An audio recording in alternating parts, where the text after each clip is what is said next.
Hey, welcome to the How to Podcast series. This popped up in my email and it's all about YouTube.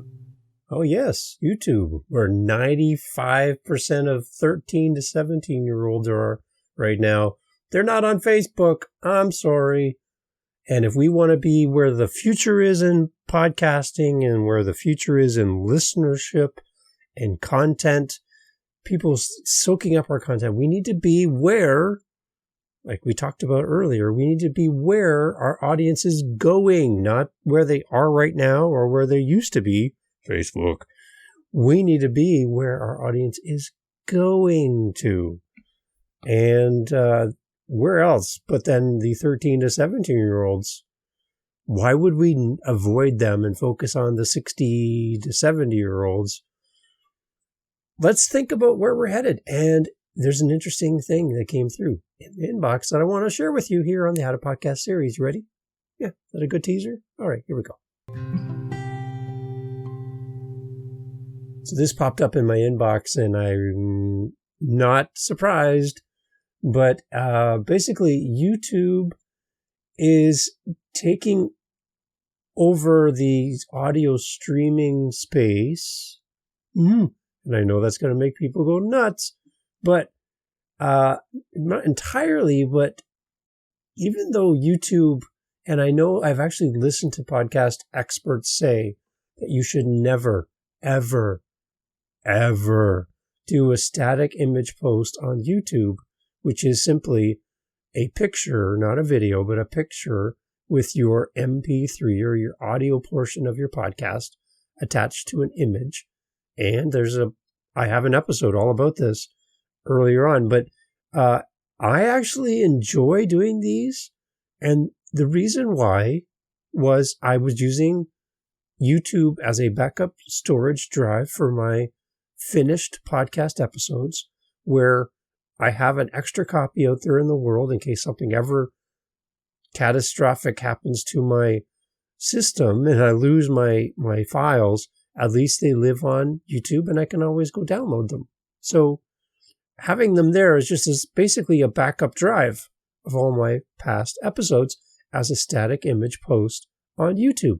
You can't argue with that. That's probably the easiest, best, and free method to store mass amounts of episodes in the world and have them just be there for you. So anybody that argues with that, I don't know what your problem is. So I do that for that simple reason. But this email came through and this message came through, and it says 45% of people who consume podcasts on YouTube did not even watch the video. They just listened to the video minimized or stuck their phone in their pocket like I do at work. And that is an advantage for any podcaster. Now, I know this lives outside the realm of a podcast being on an RSS feed, which is traditionally most widely accepted way that podcasts get to an audience. Yes, I completely agree. And if you have no idea what I'm talking about, don't worry about it. It's okay. But the traditional podcasters from the early days of podcasting would beg to differ on all of the things I'm telling you right now. But I'm telling you that it is simple and easy to use. And YouTube is not just a video platform. People are using it for music and listening to music stations. People are putting it on in the background and doing work on their PC or their desktop. There's other ways to use YouTube than the traditional, most common, and promoted ways. So anyone that tells you you cannot, should not, never, ever, ever, ever post your podcast on YouTube as a static image, 45% of people are not even watching video. So 45% and almost half of the people who use YouTube are not watching your episode. So all of that extra work to make amazing YouTube content, all the effort, all the stress, might not be all that important after all. And I'm so happy to see this. It's really, really kind of cool. So this is an advantage for having your podcast on YouTube. But again, 95% of 13 to 17-year-olds are there. And if that's not your target audience, just realize that those people will get older and eventually they will fall into your category. When you Google a podcast, there it is right there on YouTube. And I would strongly suggest, and if you need any help to get your podcast on YouTube, reach out, let me know, and I can definitely help you with this. The search is undeniably easier, and even I find myself defaulting to the YouTube version of a podcast when I'm doing research as well.